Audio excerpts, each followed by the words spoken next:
Hey guys, hello and welcome back to our channel info island. तो guys, RRB यानी कि railway recruitment board की तरफ से आपका रेलवे पैरामेडिकल रिक्रूटमेंट 2024 का कैलेंडर नोटिफिकेशन आउट हो चुका है। तो गाइस, बात करें कि कितनी पोस्ट के लिए आवेदन एक्सेप्ट किए जाएंगे। तो गाइस, आपके पास 1376 पोस्ट, कुल 1376 पोस्ट को ऑनलाइन अप्लाई करने का आपके पास अभी सुनहरा मौका है। तो if you guys are interested कि आप रेलवे की कोई जॉब करना चाहते हैं या रेलवे की किसी पोस्ट पर बैठना चाहते हैं, then this opportunity is something that you should just take it on. तो चलिए गाइस, वीडियो को जल्दी से शुरू कर लेते हैं। और रेलवे पैरामेडिकल रिक्रूटमेंट 2024 जिसका नोटिफिकेशन आरआरबी के द्वारा कल यानी कि 5 अगस्त 2024 को रिलीज किया गया है, उससे related every little and every detail अब हम इस वीडियो में देखेंगे। चैनल पर अगर नए हो, चैनल को अभी तक सब्सक्राइब नहीं करा है तो जल्दी से जाओ, नोटिफिकेशन बेल आइकन को हिट कर दो, सब्सक्राइब बटन दबा दो, सो एज जब भी हम किसी न्यू वीडियो के साथ आए आपको उसका नोटिफिकेशन तुरंत से मिल जाए। So guys, let's begin. तो गाइस, सबसे पहले जो एक चीज आपको जान लेनी है वो ये है कि इसका जो नोटिफिकेशन है, जो कि मैंने अभी आपको बताया, आरआरबी के थ्रू यानी कि रेलवे रिक्रूटमेंट बोर्ड के थ्रू इसको रिलीज कर दिया गया है, जो कि 5 अगस्त 2024 यानी कि कल उसे रिलीज किया गया था। जो बोर्ड है उसने इसको उसमें 1000 कुल 1376 वैकेंसीज निकाली हैं अक्रॉस 20 पैरामेडिकल पोजीशन। तो जो 1376 वैकेंसीज है उसको भरने के लिए आपके पास 20 आरआरबी पैरामेडिकल पोजीशन है। और अगर आपको इसकी और इन डेप्थ में डिटेल कुछ देखनी है तो ऑफिशियल वेबसाइट पर उन्होंने उसको पोस्ट करा है। You can go and visit that and check that out. बात करें वो कैंडिडेट्स जो कि इसके लिए अप्लाई करना चाहते हैं, तो गाइज, एप्लीकेशन लिंक हुआ, एलिजिबिलिटी हुआ, क्राइटेरिया क्या रहने वाला है, eligibility criteria, selection process, salary etcetera etcetera, उससे रिलेटेड आपको सारी चीजें जानने के लिए क्या करना है, वीडियो में इसी तरह से बने रहना है और वीडियो को पूरा देखना है, क्योंकि आज के इस वीडियो में हम वो हर चीज डिस्कस करेंगे which is related to railway paramedical recruitment 2024। So guys, जैसे कि एक बहुत ज्यादा प्रॉमिसिंग अपॉर्चुनिटी है, जैसे कि मैंने इनिशियली वीडियो का जब शुरू किया था तभी ये मेंशन कर दिया था कि हर एक कैंडिडेट जो कि रेलवे को एस्पायर करता है उसके लिए बहुत प्रॉमिसिंग अपॉर्चुनिटी है, बहुत सुनहरा मौका है। तो गाइज, अगर आप चाहते हैं अपने करियर को एडवांस करना, अगर हेल्थ केयर सेक्टर में आप अपने आप को देखना चाहते हैं, इंडियन रेलवेज के साथ जाते हैं, इंडियन रेलवेज के पर्क्स पाना चाहते हैं, then this opportunity is for you, this position is for you. Official notification जैसे मैंने आपको बताया कि कल यानी कि 5 अगस्त को रिलीज कर दिया गया है। और जो रिक्रूटमेंट ड्राइव होने वाली है वो 1376 वैकेंसीज को फुलफिल करेगी अक्रॉस 20 डिफरेंट पैरामेडिकल रोल्स। जो वैकेंसीज होंगी गाइस, अब बात कर लेते हैं उन वैकेंसीज में किन किन पोजीशन के लिए अनाउंस किया गया है, मतलब किन किन पोजीशंस को फिल करेंगी ये वैकेंसीज।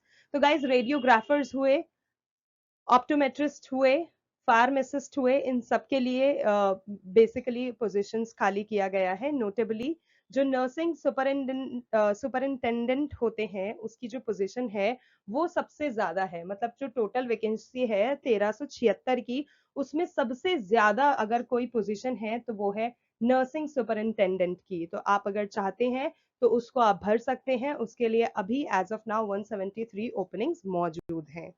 डिटेल्ड इन्फॉर्मेशन के लिए आपको क्या करना है, अपने ऑफिशियल नोटिफिकेशन से रिलेटेड या एप्लीकेशन प्रोसेस से रिलेटेड आपको क्या करना है, सिंपली आरआरबी की ऑफिशियल वेबसाइट विजिट कर लेनी है and you can check out the further details. Next अब हम की हाइलाइट्स देख लेते हैं थोड़ी सी related to this vacancy. So guys, recruiting body की बात करें तो गाइज आरआरबी है, which is railway recruitment board. Post की बात करें तो आरआरबी पैरामेडिकल स्टाफ पोस्ट है। नोटिफिकेशन 5 अगस्त 2024 को रिलीज हो चुका है। एप्लीकेशन की जो स्टार्ट डेट है गाइज वो 17 ऑफ अगस्त से स्टार्ट हो जाएगी, तो आपके लिए वो टाइम आने ही वाला है when you can start applying for this particular job. Last date की बात करें तो गाइस 16 सितंबर 2024 तक विंडो खुली रहेगी, तब तक आप इजीली अप्लाई कर सकते हो for this particular job post. Exam level की बात करें तो नेशनल लेवल पे होगा। एलिजिबिलिटी की बात करें तो guys obviously different different post के लिए है, तो it will differ for different different post along with the post, मतलब जिस पोस्ट के लिए जैसे होगा उस हिसाब से एलिजिबिलिटी होगी। क्या एलिजिबिलिटी क्राइटेरिया होने वाला है वो आपको आगे वीडियो में हम बताएंगे। नेक्स्ट बात करते हैं एग्जाम स्टेजेस की। तो गाइस कंप्यूटर बेस्ड टेस्ट तो होगा ही होगा और डॉक्यूमेंट वेरिफिकेशन भी होगा। तो there is nothing much more difficult other than the CBT test. तो सीबीटी दे दो, डॉक्यूमेंट वेरीफाई करा लो and you are good to go. Qualification की बात करें तो guys graduation, diploma in relevant discipline as specified. तो ग्रेजुएशन ही चाहिए चाहिए बेसिकली। ग्रेजुएशन के साथ अगर आपके पास डिप्लोमा है या ग्रेजुएशन नहीं है, डिप्लोमा है किसी पर्टिकुलर सब्जेक्ट में, तो that is also much more welcome. Official website की जो अभी हमने बात करी, जहां पर आप फर्दर नोटिफिकेशन देख सकते हो, फुल डिटेल्स देख सकते हो, दैट इज www.indianrailways.gov.in। वैसे तो आज के इस वीडियो में मैं सारी डिटेल्स कवर करने वाली हूँ जो भी रेलेवेंट है, जो भी इंपॉर्टेंट है, बट उसके अलावा भी if you need to see something that you can, then you can visit this particular website. Next guys, RRB paramedical staff से रिलेटेड इंपॉर्टेंट डेट्स अब मैं आपको बता देती हूँ। तो एप्लीकेशन स्टार्ट डेट अभी जैसे आपको बताइए 17 अगस्त से शुरू हो जाएगा। लास्ट डे अप्लाई 16 सितंबर है। एडमिट कार्ड गाइज कब से रिलीज होने शुरू हो जाएंगे? 10 डेज बिफोर द एग्जाम। तो आपकी जब एग्जाम डेट आएगी उससे 10 दिन पहले ही एडमिट कार्ड रिलीज होने शुरू हो जाएंगे। सीबीटी का डेट जो रहेगा, सॉरी सीबीटी यानी कि आपका वही कंप्यूटर बेस्ड टेस्ट जो रहने वाला है, उसका जो डेट रहेगा वो रहेगा आपका नवंबर का लास्ट वीक। तो अभी you have ample amount of time to prepare yourself for this examination. तो प्लीज डोंट मिस इट और अच्छे से तैयारी शुरू कर दो। रिजल्ट डेट ऑब्वियसली एग्जाम होगा, उसके बाद आपको नोटिफाई कर दिया जाएगा। Okay, now we are going to talk about the paramedical vacancy 2024 in detail. तो गाइस पोस्ट के हिसाब से आप यहाँ पर लेवल देख सकते हो इसमें, और वहां पर पे कितना रहने वाला है, मेडिकल स्टैंडर्ड क्या रहेगा, एज लिमिट कितना होगा, एंड वैकेंसीज उसमें कितनी दी गई है। तो गाइस एक एक पढ़ूंगी तो वीडियो बहुत लंबा हो जाएगा। आप अपने हिसाब से जिस भी पोस्ट में इंटरेस्टेड आप यहाँ पर देख सकते हो, बट एग्जाम्पल के तौर पर मैं एक दो आपके लिए पढ़ देती हूँ। For example, if you are interested to be posting yourself for dietitian, तो गाइस 7 लेवल रहेगा आपके पास। 44,900 का पे रहने वाला है आपका। मेडिकल स्टैंडर्ड की बात करें तो C2। एज लिमिट जो इसके लिए चाहिए वो चाहिए 18 से 36। So if you are following in this particular benchmark तो आप इसके लिए अप्लाई कर सकते हैं। और डाइटिशियन के लिए जो वैकेंसी निकाली गई है वो है 5। गाइस नर्सिंग सुपरिंटेंडेंट जैसे मैंने आपको बताया था, जिसके लिए सबसे ज्यादा वैकेंसी 713 वैकेंसी निकाली गई है। तो गाइस और पेमेंट भी कोई कम नहीं है, 44,900 का पे मिलेगा आपको। और एज लिमिट भी काफी फाइन सी ही है, 20 to 43 के एज ग्रुप में भी आप इसके अंदर आ सकते हैं। तो गाइस इसके लिए तो अप्लाई कर ही दो। इसके बाद देखिए guys 126 which is there in health and malaria inspector grade 3, इसके लिए भी अच्छा खासा आपके लिए वैकेंसी 126 वैकेंसी निकाला गया है। फार्मासिस्ट एंट्री ग्रेड के लिए भी 246 जो वैकेंसीज हैं वो निकाली गई हैं। तो अच्छा खासा स्कोप है हर एक पोस्ट के लिए। प्लीज आप उसको भर दीजिए जल्दी से। लाइकवाइज गाइज यहाँ पर भी देख लेते हैं फार्मासिस्ट जो एंट्री ग्रेड का है, जो अभी हमने देखा 246। इसके अलावा 64 रेडियोग्राफर के लिए है, 94 लेबोरेटरी असिस्टेंट के लिए है, ईसीजी टेक्नीशियन के लिए 13 वैकेंसी निकाली गई है, और इसी की तरह आप बाकी भी देख सकते हैं। That makes a total of 1376 vacancies in particular post के लिए। तो गाइज अच्छे से सेग्रीगेशन हमने आपको शो कर दिया है, आप अपने इंटरेस्ट के हिसाब से देख सकते हैं। Next we are going to talk about कि आपको ऑनलाइन अप्लाई करना कैसे है। तो गाइज एप्लीकेशन लिंक जो होगा रिक्रूटमेंट का वो 17 ऑफ अगस्त को लाइव जाएगा। अभी तब तक आपको वेट करना है, आपके पास तब तक अच्छा खासा समय है। और लाइव होने के बाद भी ये इंपॉर्टेंट डेट आप यहाँ पे प्लीज नोट कर लीजिए, उसको लाइव होने के बाद भी आपके पास सितंबर 16 2024 का अच्छा खासा समय रहेगा। मतलब it's a matter of almost a month, जब आप डिसाइड कर सकते हो, फॉर्म फिल कर सकते हो, अप्लाई कर सकते हो, सारा डिटेल्स देख सकते हो, क्रॉस चेक कर सकते हो, डबल चेक कर सकते हो। So you can do everything क्योंकि आपके पास एम्पल अमाउंट ऑफ टाइम रहेगा। तो guys please please please it's a humble request, last day तक मत रुके रहना, टाइमली सारी चीजें कर देना जिससे कि आपका स्मूथ सबमिशन हो जाए, लास्ट मिनट कोई रश नहीं हो, आपका मतलब जो सबमिशन प्रोसेस है वो भी बिल्कुल स्मूथ हो जाए, और आपकी जो मतलब अप्लाई करने का जो भी चीजें हैं वो भी आप अच्छे से कर पाओ। ठीक है, कोई हसल में नहीं रहना है, कोई हैसल में नहीं रहना है। Okay, make sure to check your eligibility and prepare all necessary. Obviously, document verification बहुत ज्यादा इंपॉर्टेंट होता है किसी भी गवर्नमेंट के एग्जाम के लिए। तो प्लीज उसको अच्छे से देख लेना, जो भी नेसेसरी डॉक्यूमेंट है आपकी एलिजिबिलिटी क्राइटेरिया के हिसाब से वो सब कुछ चेकआउट करके जब भी आपकी एप्लीकेशन विंडो खुलती है तब तक सारी चीजें प्रिपेयर कर लेना। Okay, next we are going to see the steps कि आपको कैसे अप्लाई करना है इन अ सिंपल प्रोसीजर। मैं आपको बता देती हूँ क्या प्रोसेस रहना है, किस तरह से आपको अप्लाई करना है। तो गाइस फर्स्टली आपको क्या करना है, ऑफिशियल वेबसाइट विजिट कर लेना है आरआरबी की, विच is railway recruitment board. Look for and hit the RRB. Okay, आपको क्या करना है, जैसे ही आप साइट पे जाओगे आपको आरआरबी पैरामेडिकल रिक्रूटमेंट 2024 का ऑप्शन दिखेगा, उस पर क्लिक कर देना है। उसके बाद आपको अप्लाई ऑप्शन जो वहां पे गिवन होगा, अप्लाई ऑनलाइन जो ऑप्शन गिवन होगा उसको क्लिक कर देना है, जो कि आपके पास इंटरफेस ओपन होगा उसमें। उसके बाद आपको क्या करना है, अपनी जो एक्यूरेट इन्फॉर्मेशन है regarding the basic and the educational qualification जो भी उसमें पूछी गई होगी वो सब कुछ मेंशन कर देना है। उसके बाद what you have to do is you have to upload the necessary sized documents. Guys sized documents का बहुत ज्यादा ध्यान रखना, अपना जो सिग्नेचर है, फोटो है, व्हाटसोएवर इज आस्क्ड, उसके साइज का, उसके जो फॉर्मेट होता है उसका बहुत ज्यादा ध्यान रखना, because it is very important. यहाँ पर बच्चे कहीं ना कहीं अपने ऐसे गड़बड़ कर देते हैं, फिर लास्ट मिनट पे उनको रश होता है कि यार फोटो का साइज सही नहीं है, सिग्नेचर का साइज सही नहीं है, डॉक्यूमेंट्स का साइज नहीं है, फिर भागा दौड़ी करो, री अपलोड करो। तो उस प्लीज उस प्रेशर से बचना, ठीक है, because you have a good amount of time to do that in between.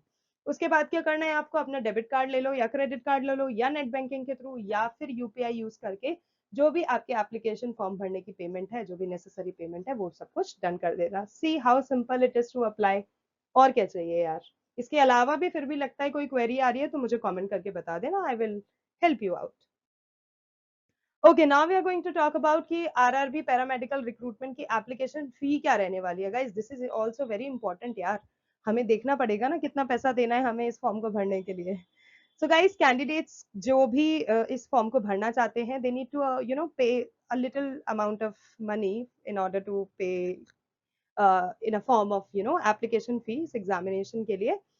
तो क्या करना है अपने को, वो डिटेल्स मैं यहाँ पे बता देती हूँ, जो कि आप अलग अलग मोड ऑफ पेमेंट से यूज कर सकते हो, जैसे कि डेबिट क्रेडिट कार्ड हो गया, नेट बैंकिंग हो गया, यूपीआई हो गया, व्हाट्सएवर इज योर चॉइस, उसके थ्रू आप पेमेंट कर सकते हैं। गाइस अलग अलग कैटेगरीज के लिए अलग अलग थोड़ा सा पेमेंट ऑप्शन होता है। फॉर एग्जाम्पल जनरल से हो या फिर ओबीसी अदर बैकवर्ड क्लास के लिए हो, तो फिर आपने क्या करना है, अमाउंट देना है 500 रुपए at the time of application, तो this is to be noted. उसके बाद जो रिफंडेबल अमाउंट रहेगा, तो 400 रुपए होंगे ना, वो रिफंड हो जाएंगे after the candidate appear for the CBT. तो guys this is very simple. 500 रुपए का एप्लीकेशन फॉर्म देना है, उसमें से 400 रुपए आपको वापस रिफंड हो जाएंगे अगर आप सीबीटी के लिए अपियर हो जाते हो। तो और क्या चाहिए, आपने एग्जाम दे दिया, 400 रुपए दे दिए, विच मीन 100 रुपए यहाँ पे आपको देने पड़ते हैं। उसमें आपको क्या ध्यान रखना है, इनिशियली जो 500 रुपए दोगे आप, that has to be paid by the candidate belonging to the general and OBC categories upon appearing for the CBT. तो यहाँ पे आप 500 रुपए जो दे रहे हो ना, that is for the purpose कि आप सीबीटी में अपियर होगे, ठीक है। उसके बाद क्या होगा, जो 400 रुपए होंगे out of this amount will be refunded to you. तो जस्ट इन केस अगर आप सीबीटी में अपियर नहीं हो रहे हो ना, तो do not ask for any kind of refund, that money is given to your application form. अगर आप सीबीटी में आ गए, अगर आप अपियर हो गए, तो 500 में से 400 रुपया आपको वापस मिल जाएगा। Okay, easy, understood. ओके तो ये हो गया जनरल ओबीसी का बात। अब देख लेते हैं SC ST ex serviceman PWBD female transgender minorities economically backward classes के लिए क्या सिस्टम रहने वाला है। तो इन सब कैटेगरी में गाइज अगर आप भी हैं, इन सब किसी कैटेगरी में से फॉल होते हो, तो आपको कितने रुपए देने हैं, देन यू हैव टू पे amount of 250 rupees eight the time of application. उसके बाद रिफंड कितना हो जाएगा, तो guys 250 will be refunded after the candidate completes the CBT, ठीक है। वहां अपियर था, यहाँ कंप्लीट है, तो सीबीटी डन हो गया, उसके बाद आपने 250 रुपए आपको मिल जाएंगे। जो candidates SC ST ex serviceman PWBD यानी पर्सन विद बेंचमार्क डिसेबिलिटीज जो है, फीमेल है, ट्रांसजेंडर है, माइनॉरिटीज है, या फिर इकोनॉमिकली बैकवर्ड क्लास कैटेगरी से आते हैं, they have to initially pay a reduced fee of 250 rupees and the full amount of 250 rupees will be refunded to them once they have appeared in the CBT.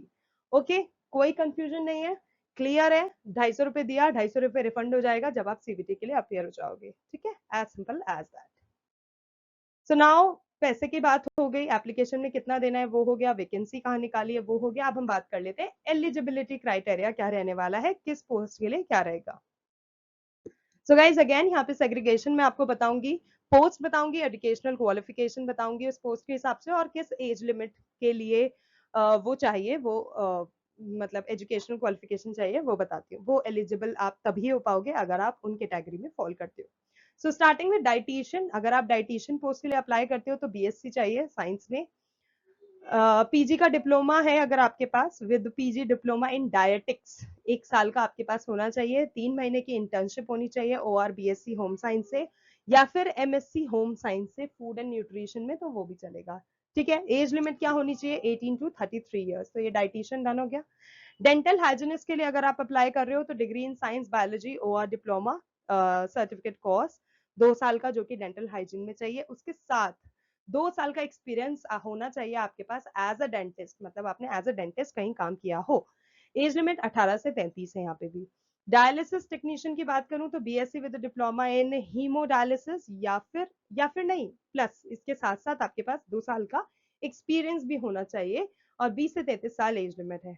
Extension educator के लिए graduation in social work, sociology, community education, उसके साथ आपके पास 2 साल का diploma होना चाहिए health education में।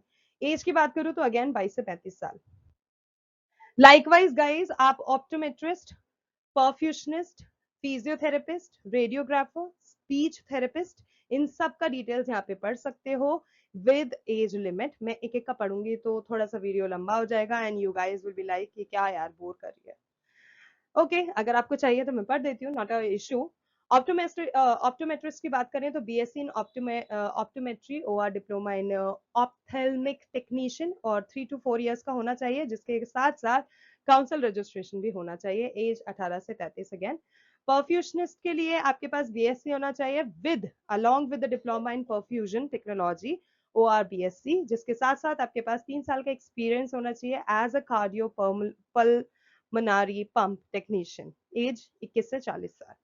फिजियोथेरेपिस्ट के लिए अगर आप अप्लाई कर रहे हो तो बैचलर डिग्री चाहिए फिजियोथेरेपी में, उसके साथ साथ 2 साल का प्रैक्टिकल एक्सपीरियंस भी चाहिए फिजियोथेरेपी में, किसी भी गवर्नमेंट या फिर प्राइवेट हॉस्पिटल से आपने किया हो। 2 साल का ये आपके पास प्रैक्टिकल एक्सपीरियंस होना चाहिए। एज जो है वो 18 से 33 साल है। नेक्स्ट अगर रेडियोग्राफर की बात करूं तो गाइस 12th चाहिए फिजिक्स और केमिस्ट्री के साथ, और डिप्लोमा चाहिए रेडियोग्राफी में। एक्सरे टेक्नीशियन होना चाहिए, 2 साल का आपके पास उसमें वो एक्सपीरियंस होना चाहिए।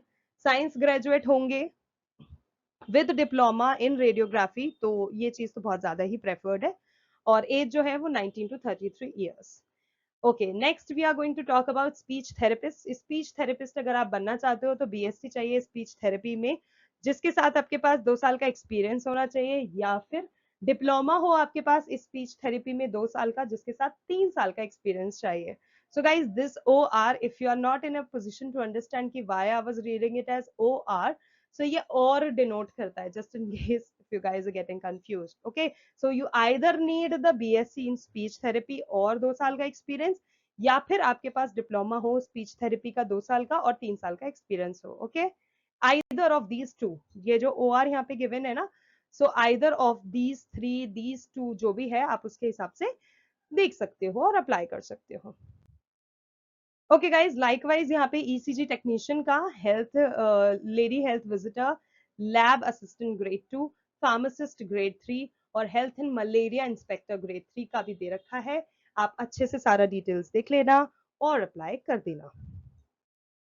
Okay guys, now that we have talked about the post, उसके लिए एलिजिबिलिटी क्राइटेरिया क्या रहने वाला है, we are going to talk about the selection process. भाई अब पेपर हो गया, अब सिलेक्शन का क्या सीन रहने वाला है। तो गाइस सिलेक्शन के लिए आपको क्या करना है, सबसे पहले एक सीबीटी फॉर्म ऑफ एग्जामिनेशन देना है, which is your computer based test. ठीक है, सबसे इनिशियल स्टेज ही यही होने वाला है।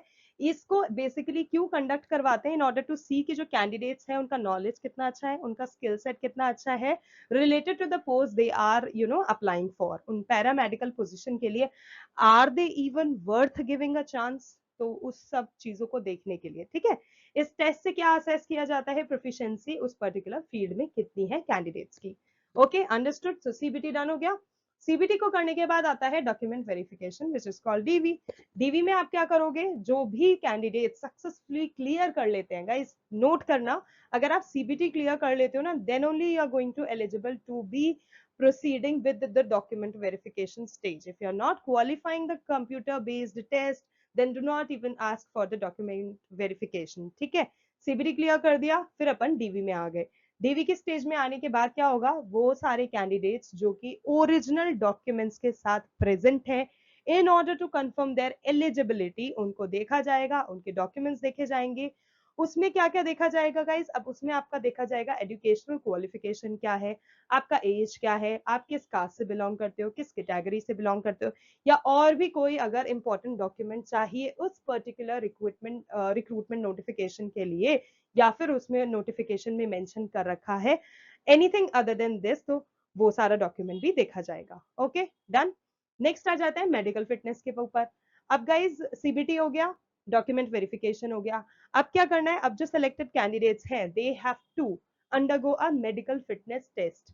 उस मेडिकल फिटनेस टेस्ट के अंदर क्या होगा, वहां पर इंश्योर किया जाएगा that you guys as in you candidate are fit for the role or no, are you guys meeting the health standards which is set by the Indian Railways or no। तो ये सारी चीजें देखी जाएंगी medical fitness test के अंदर। सिर्फ और सिर्फ वो कैंडिडेट जो इस पर्टिकुलर टेस्ट को पास कर लेते हैं, they are eligible for inclusion in the final merit list. अगर आप अनफिट हो या किसी चीज के कारण, if you are not fitting and getting in somewhere there in the जो भी क्राइटेरिया उन्होंने सेट कर रखा है, स्टैंडर्ड सेट कर रखा है, if you are not fitting in there, तो वहीं आपको पता पड़ जाएगा, then you will not be included in the final merit list. Okay done हो गया। अब मेडिकल फिटनेस टेस्ट होने के बाद क्या होना है, फिर तो फाइनल मेरिट लिस्ट हो ही जाएगी, और फाइनल मेरिट लिस्ट जो होगी उसमें क्या होगा गाइज, उसमें आपका कंपाइल्ड परफॉर्मेंस जो भी आपका रहा है उन सब का डिटेल्स रहने वाला है। जैसा आपने सीबीटी में परफॉर्म करा वो रहेगा, डॉक्यूमेंट वेरिफिकेशन का रहेगा, मेडिकल फिटनेस का रहेगा, उन सब का कंपाइल करके जो भी मेरिट लिस्ट होगी वो आपकी फाइनल मेरिट लिस्ट में दिखा दी जाएगी। कौन सा बच्चा किस पैरामेडिकल पोजीशन के लिए फिट है एज पर इंडियन रेलवेज, वो उसमें बता दी जाएगा। So this is the selection process. Okay guys, अब हम बात कर लेते हैं एग्जाम पैटर्न की, कि भाई एग्जाम पैटर्न रहने क्या वाला है, मैं किस तरह से अपने आप को प्रिपेयर करूं फॉर दिस रोल। तो गाइज एग्जाम प्रिपरेशन के लिए आपको क्या कर लेना है, जैसे कि मैंने आपको पहले ही बता दिया कि कंप्यूटर बेस्ड टेस्ट रहने वाला है, जो कि फर्स्ट और फॉरमोस्ट स्टेज रहेगी सिलेक्शन प्रोसेस की। ठीक है, सबसे पहले वही होना है। तो मैं कुछ ऐसी आपको चीजें बता देती हूँ, कुछ की डिटेल्स बता देती हूँ कि वो जो आपको एग्जाम फॉर्मेट समझने में मदद करेगा। तो सबसे पहले जान लो एग्जाम ड्यूरेशन कितने रहने वाला है। तो गाइज जो सीबीटी टेस्ट रहेगा ना आपका, वो 90 मिनट का रहने वाला है जनरल कैंडिडेट्स के लिए। और कैंडिडेट्स विद बेंचमार्क डिसेबिलिटी जो कि पीडब्ल्यूबीडी में आ जाते हैं, जो कि स्क्राइब फैसिलिटी के लिए ऑप्ट करते हैं, उनको 120 मिनट दिया जाएगा एग्जाम को कंप्लीट करने के लिए। ठीक है, समझ में आ गया। ओके नेक्स्ट देख लेते हैं क्वेश्चन फॉर्मेट कैसे रहने वाला है। तो गाइस जो टेस्ट रहेगा उसमें आपके 100 ऑब्जेक्टिव मल्टीपल चॉइस क्वेश्चंस यानी कि 100 एमसीक्यूज रहने वाले हैं। उसमें क्या होगा, हर एक जो क्वेश्चन होगा उसके 4 आंसर चॉइसेस रहेंगे। ऑब्वियसली मल्टीपल चॉइस क्वेश्चन है तो यार चॉइसेस तो होगी ना, तो 4 आपके पास आंसर चॉइसेस रहेगा जिसमें से आपको करेक्ट वन सेलेक्ट कर देना है। तो ये क्वेश्चन फॉर्मेट हो गया। सब्जेक्ट कवर्ड कौन कौन से होने वाले हैं, तो गाइज इस एग्जामिनेशन में जो सब्जेक्ट्स आपके कवर होंगे वो है आपका professional ability which will be specific to the applied paramedical post. आपकी पोस्ट के हिसाब से जो भी एप्लीकेबल एबिलिटी होगी वो सब कुछ चेक करने के लिए। उसके बाद आपका जनरल अवेयरनेस देखा जाएगा, अरिथमेटिक देखी जाएगी, जनरल इंटेलिजेंस, रीजनिंग एबिलिटी और जनरल साइंस देखी जाएगी। तो ये हो गए सारे के सारे subjects which will be getting covered in that examination. Last but not the least, marking scheme. तो गाइज हर इनकरेक्ट आंसर के लिए आपको 1/3 ऑफ द मार्क की पेनल्टी देनी पड़ेगी, तो मतलब नेगेटिव मार्किंग है। Okay, so prepare yourself accordingly.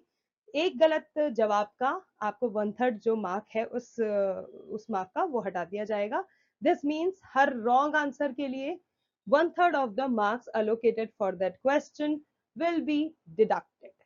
ठीक है, तो इस तरह से मार्किंग स्कीम भी डन हो गई। ओके सिंपली अब मैं टेबुलर फॉर्म में आपको बता देती हूँ। ठीक है, सब्जेक्ट देख लो, professional ability 70 number of questions होंगे, 70 मार्क्स अलोकेटेड है।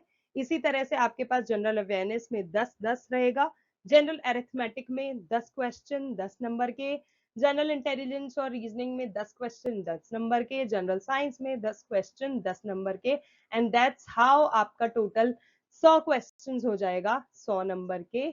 और जिसको आपको जनरल से हो तो 90 में दे देना है, अगर डिसेबल्ड कैटेगरी से हो तो 120 मिनट में दे देना है। ओके, नेक्स्ट है इंपॉर्टेंट चीज भैया, सिलेबस क्या क्या आने वाला है इसके पेपर में। ओके गाइस, सब्जेक्ट वाइज यहाँ पे सेग्रीगेटेड है, अच्छे से देख लो। जनरल अरिथमेटिक के लिए आपको number system, board mass, decimal, fraction, LCM, HCF, ratio, proportion, percentage, mensuration, time and work, time and distance, simple and compound interest, profit loss, algebra, geometry, trigonometry, elementary statistics, square root, age calculation, calendar, clock, pipe and cistern, ये सब prepare करना है। Question कहीं से भी किसी में से भी आ जाएगा, सिर्फ और सिर्फ इन्हीं टॉपिक में से आएगा, ठीक है। ये हो गया जनरल अरिथमेटिक। जनरल अवेयरनेस में नॉलेज ऑफ करंट अफेयर्स, हाँ पिछले 6 महीने के करंट अफेयर्स उठा के चाट लेना, अच्छे से रट लेना अच्छे से, ठीक है। Indian geography, culture, history of India, including freedom struggle, Indian polity, constitution, Indian economy, environment issues concerning India and the world, sports, general scientific and technological development, ये सारा आपका जनरल अवेयरनेस में आएगा। गाइज इससे रिलेटेड टॉपिक्स पर भी video available है channel पे, देखना चाहते हो तो जल्दी से जाओ और वो सारे वीडियोस भी चेकआउट कर लो, आपकी काफी मदद हो जाएगी। नेक्स्ट जनरल इंटेलिजेंस और रीजनिंग की बात करें तो एनालॉजीज, अल्फाबेटिकल और number series, coding decoding, mathematic operation, relationships, syllogism, jumbling, Venn diagram. Guys Venn diagram बहुत इंपॉर्टेंट है यार। Data interpretation, sufficiency, conclusion, decision making, similarities and differences, analytical reasoning, classification, direction, arguments and assumption, ये सारे आपके general intelligence और reasoning में पूछ लिया जाएगा। नेक्स्ट और लास्ट जो है वो है आपका जनरल साइंस, जिसमें फिजिक्स, केमिस्ट्री, लाइफ साइंस, जो कि आपके 10th स्टैंडर्ड का एज पर सीबीएसई सिलेबस है, सिर्फ वही पूछा जाएगा, उसके अलावा कुछ नहीं। ठीक है गाइस, सिलेबस देख लिया, अच्छे से देख लिया क्या क्या पढ़ना है, क्या क्या प्रिपेयर करना है। अब आ जाते हैं मुद्दे की बात पे। भाई पैसा कितना मिलेगा, you know salary, something which is the root for why we are working hard so much. चलो सैलरी देख लेते हैं एज पर द पोस्ट। पे लेवल कौन सा मिलने वाला है, इनिशियल पे कितना मिलेगा। तो गाइज डाइटिशियन को 7th पे लेवल के हिसाब से 44,900, स्टाफ नर्स को 7th पे के हिसाब से 44,900 अगेन, डेंटल हाइजीनिस्ट 6 के हिसाब से 35,400, डायलिसिस टेक्नीशियन के 6 के हिसाब से 35,400, इन सबको भी 6 के हिसाब से 35,400, ऑप्टोमेट्रिस्ट को 4 के हिसाब से 25,500, और परफ्यूशनिस्ट और फिजियोथेरेपिस्ट को भी 6 पे लेवल के हिसाब से 35,400 मिलेंगे, ठीक है। तो this is the first initial pay as per the pay level. Likewise pharmacist grade 3, radiographer, speech therapist को 5th लेवल पे के हिसाब से 29,200। उसके बाद lady health visitor, ECG technician को 4th पे लेवल के हिसाब से 25,500। लैब असिस्टेंट जो ग्रेड 2 का होगा, लैब असिस्टेंट जो ग्रेड 2 का होगा उसको 3rd पे लेवल के हिसाब से 21,700। तो these are the details, have a look once again if you want to. Okay guys, ये एग्जामिनेशन फी है, उससे रिलेटेड चीजें हैं जो कि वैसे तो मैंने आपको बता दिया, but if you wish to check anything out तो रीड इट ऑल आउट। ये आपका जो नोटिफिकेशन आया है उसमें से लिया गया थोड़ा सा डिटेल है। यहाँ पर वो इम्पोर्टेंट डेट है, जो लास्ट डेट है और जो स्टार्टिंग डेट है वो, ठीक है। Have a look. Okay guys, अब देख लेते हैं कुछ इंपॉर्टेंट ऐसे क्वेश्चन जो कि मैंने खुद देखा है बच्चों के दिमाग में आते हैं even after knowing everything, but फिर भी भाई we are those you know brainiacs, हमारे दिमाग इतने ज्यादा चलते हैं that we are out of questions and with full of questions all the time. तो गाइस फर्स्ट क्वेश्चन मैं खुद ही बता देती हूँ आपको, मिनिमम एज रिक्वायरमेंट अगर आपको लग रहा है तो मिनिमम एक जो रिक्वायरमेंट जो है वो पोस्ट के हिसाब से, हर पोस्ट के हिसाब से अलग अलग है, लेकिन फिर भी on and all in a total average मोटा मोटा जो देखा जाए, जो कैंडिडेट्स जो हैं जो भी अप्लाई करना चाहते हैं, they must be at least 18, 19, 20, 21 या 22 साल के, इतना तो होना ही चाहिए, ठीक है, depending on the specific position you guys are applying for. इसके बाद what is the maximum age limit, ये भी पूछ लिया बच्चों ने। तो गाइस मैक्सिमम एज लिमिट की बात करूँ तो वो भी वेरी करती है आपकी पोस्ट के हिसाब से, पर फिर भी 30 से 40 साल के तो आप होने ही चाहिए, ठीक है, हर एक पोजीशन के हिसाब से। सैलरी की बात कर लें तो गाइस जो इनहैंड सैलरी रहने वाली है आरआरबी पैरामेडिकल स्टाफ रेंज की, सॉरी स्टाफ की, वो आपकी रेंज करेगी 21,700 से लेकर 44,900 तक, depending on the pay level of the position, जो कि अभी हमने प्रीवियसली डिस्कस करा एंड देखा। और ये जो सैलरी रहेगी इसमें आपका बेसिक पे जो होगा ना, उसके साथ साथ जो आपको अलाउंसेस मिलेंगे वो भी इंक्लूडेड होंगे। ओके, नेक्स्ट है who is eligible for the RRB lab technician position. तो गाइस, कैंडिडेट्स ऐसे जिन्होंने मेट्रिकुलेशन पास कर रखा है, उनके पास आईटीआई ट्रेड सर्टिफिकेट है या फिर कोई डिप्लोमा डिग्री है इंजीनियरिंग में, वो सब एलिजिबल हैं आरआरबी लैब टेक्नीशियन के लिए। एज लिमिट जो है वो 18 से 28 साल की होनी चाहिए। नेक्स्ट है educational qualification required for RRB NTPC. तो इसके लिए guys under graduate level post जो है, जो भी अंडर ग्रेजुएट लेवल पोस्ट है, उसके लिए कैंडिडेट्स को 12वीं पास होना बेहद जरूरी है। और जो ग्रेजुएट लेवल पोस्ट के हैं, जो अंडर ग्रेजुएट है उनके लिए 12वीं पास, जो ग्रेजुएट लेवल पोस्ट के हैं उनके पास ग्रेजुएशन की डिग्री होनी चाहिए, किसी भी रिकॉग्नाइज यूनिवर्सिटी की चलेगी। Okay, next important question, who is eligible to apply for the RRB paramedical recruitment 2024? तो गाइज आरआरबी पैरामेडिकल 2024 का जो रिक्रूटमेंट है वो उन कैंडिडेट्स के लिए है जो कि जिनके पास डिग्री है बीएससी नर्सिंग की या फिर किसी और रिलेटेड फील्ड की रिकॉग्नाइज्ड इंस्टीट्यूशन से, या फिर उन्होंने अपना 12th को पास कर रखा है along with DMLT course from a recognized university. So these are the eligibility. Okay, इसके बाद important question, can girls also apply? Guys, why not? Girls are everywhere in and in every sector. You know, we are living in 2024 जहां पर girls are so empowering, women are so empowering, they are doing everything that a man cannot do. So yes, girls can appear in the examination. So girls are also allowed to apply for the RRB technicians positions, whereas जो general category की candidates हैं, they need to pay 500 rupees as an application fee, और जो female candidates उसके अलावा you know 1 second, okay, whereas the general category candidates, okay okay okay, जो female candidates हैं उनके लिए 250 रुपए पे करना है, जरूरी है। I got confused here, so okay. Next question, when has the RRB paramedical recruitment notification out? Notification आपका 5 अगस्त 2024 को जारी कर दिया गया है आरआरबी की ऑफिशियल वेबसाइट पर, विच इज indianrailways.gov.in। प्लीज इसको मार्क कर लो, अच्छे से देख लो और विजिट कर लो और चेक कर लो। नेक्स्ट है, how many vacancies has been announced for RRB? तो गाइस, कुल 1376 यानी कि 1376 वैकेंसीज निकाली गई हैं, जो कि आपकी अक्रॉस 20 पोस्ट को फुलफिल करेगी of RRB paramedical recruitment. That's it guys, आज के लिए बस इतना ही। बहुत सारी इंफॉर्मेशन दे दी मैंने सिर्फ और सिर्फ एक वीडियो में, बट आई होप आपको वीडियो अच्छा लगे, इन्फॉर्मेटिव लगे। अगर यस आपको लगा, then don't forget to like, share and subscribe to our channel info island, because this is the only platform जहां पर आपको ऑलमोस्ट हर कॉम्पिटेटिव एग्जाम से रिलेटेड वीडियोस मिल जाएगा। अगर आपको कोई और इन्फॉर्मेटिव वीडियो चाहिए तो प्लीज अपने सजेशंस को कमेंट बॉक्स में छोड़ना बिल्कुल ना भूले। एंड आज के लिए बस इतना ही। Thank you so much for your time, thank you so much for watching, and we will see you in our next video. Till then keep watching, and yes, keep showering your love by subscribing more and more and sharing the channel with all of your friends and families. Thank you so much.